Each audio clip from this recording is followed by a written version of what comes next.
Hello everyone, welcome back to our channel. Today in this video I will be teaching you guys how to share your profile link on Discord. So without any further ado, let's delve into the video. For this, what I want you to do is go and open your Discord.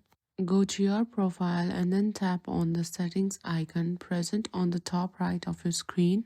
Scroll down and then tap on advanced. After that, enable the developer mode. Now, get back to your server and just write any kind of message. After sending it, just from that page, tap on your profile. After that, you will see a pop-up like this. Tap on the three dotted like icon and then copy your user ID and go to your notes and then paste it there. And that's all. Now you have successfully shared your profile link from Discord. I hope you find this video useful. Please don't forget to like, share, and drop a comment down below. Thank you for watching.